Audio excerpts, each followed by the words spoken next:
Three, two, one, go.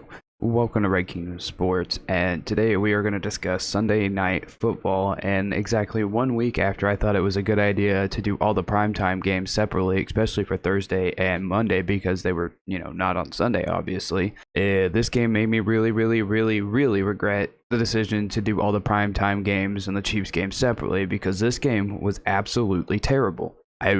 We all love football and we all probably watched every single second and every single snap of this game. But it was awful and it really sucked to watch. It really did. The Ravens defeated the Browns 16-10. This game is bad, even enough to describe how awful it was to watch this game. It was not fun. There was maybe two great things that actually happened in this game, and they all happened on the same drive. They really did. This game was so bad in so many different levels. I don't even know what else to say. It not fun. I don't think that's the right way to describe it because it's football, and I think we all enjoy watching football no matter when it's on, no matter how bad it is.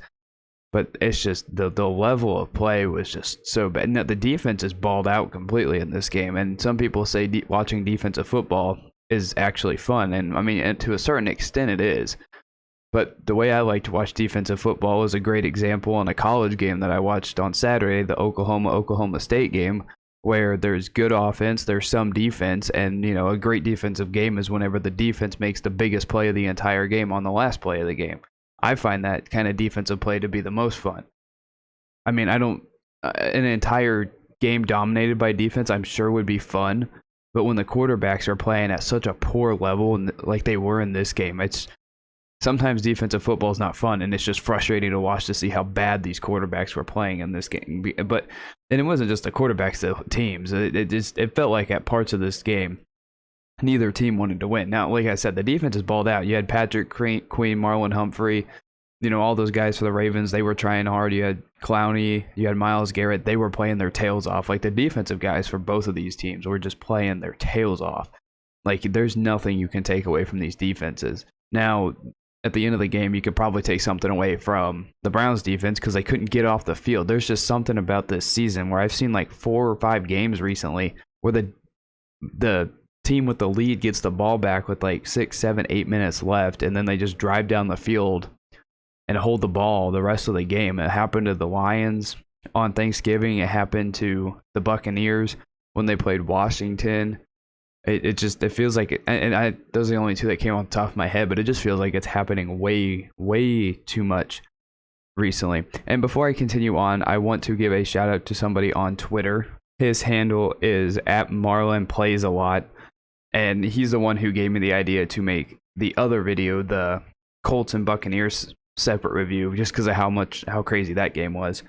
So shout out to him for giving me the idea to do the other one. I meant to mention that earlier in the video. I'll post the timestamp or something in the comment section, or I'll post it somewhere.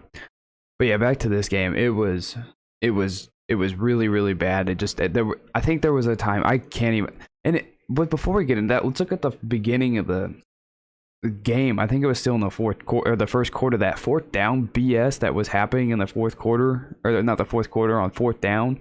There was a fake punt. Apparently, it didn't count because somebody wasn't ready. The Browns have to call a timeout. Then after the Browns timeout, they had 12 men on the field, and I'm just thinking, good God, the Browns are just outmatched and terrible in every facet of the game. Like that's just, there's no excuse for that at all, none whatsoever.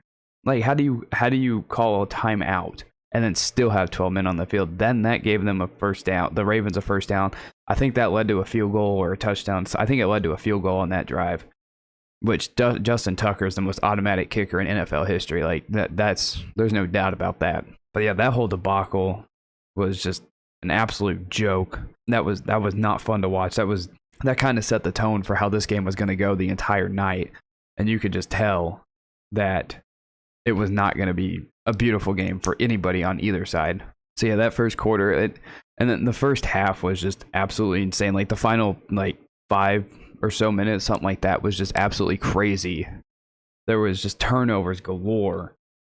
And, you know, the Browns, even them, when they were trying to do something on offense, I think they ran the same play with Jarvis Landry where he was trying to throw the ball down the field, the same one they ran against the Lions. And I'm like, this is not the Lions. You're not going to be able to successfully do that. And they didn't even do it against the Lions successfully. Jarvis ended up having to running for a touchdown on that one, which it worked, but it didn't work how they wanted it to. And it wasn't going to work here. And I think he fumbled on that play. Yeah, he fumbled on that play. And then the Ravens throw an interception right after that. And then I think Lamar had back-to-back interceptions. Then Baker has a fumble. Then there was another Lamar turnover. There was 3 straight interceptions, I think, for Lamar. I think he had 4 on the night, and I'm just thinking, good God, this game is so bad. It was just interception after interception. Like, neither offense, honestly, played very well at all. And like I said earlier, the best 2 moments of the game when Lamar just threw 2 YOLO passes to Mark Andrews. One of them was just a miraculous catch. It was awesome. And then another one, he was just scrambling from Clowney and Myles Garrett, and he just threw it up to Andrews in the end zone for a touchdown. That was a very sweet play. I love that one. You know, I even mocked it on Twitter. I was like, Mahomes made this play, everybody would go crazy. Yeah, not only did everybody go crazy, it's just everybody loved it. It doesn't matter if Mahomes does it. Like, people appreciate good plays. So this whole thing, oh, if Mahomes does it, I think it's just because of how consistently Mahomes did it his first year or two starting is why people enjoy it so much and, you know, say and compare it to Mahomes, because no one had seen it really before Mahomes did it. But now when they see it, Chris Collinsworth was just absolutely going nuts for Lamar this entire game. Like, you could just hear it in his voice how giddy he was. But yeah, even that sack, Myles Garrett loved it. But other than that, it wasn't good. And then, you know, Jarvis Landry had a really good game for the Browns. But, I mean, other than Landry, there was not much going for the Browns. They were so bad on offense. Baker looked awful. He probably should have just sat this game or something, because people were giving him the idea, just sit, get healthy. You have a bye week, and you come right back, and you play the same opponent after your bye week. So this game was just bad all around for the Browns.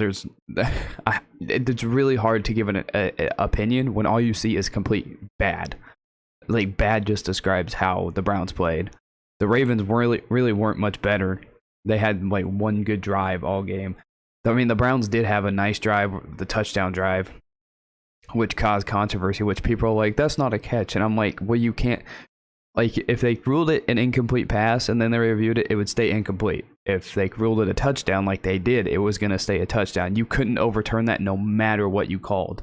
So these people going crazy like, oh, it was obviously an incomplete pass. I'm like, I don't know what you're saying, because from the front angle, it looked like a touchdown. From the back angle, it looked incomplete. And when you have a clashing camera angles like that, you can't overturn it unless the other one's completely definitive.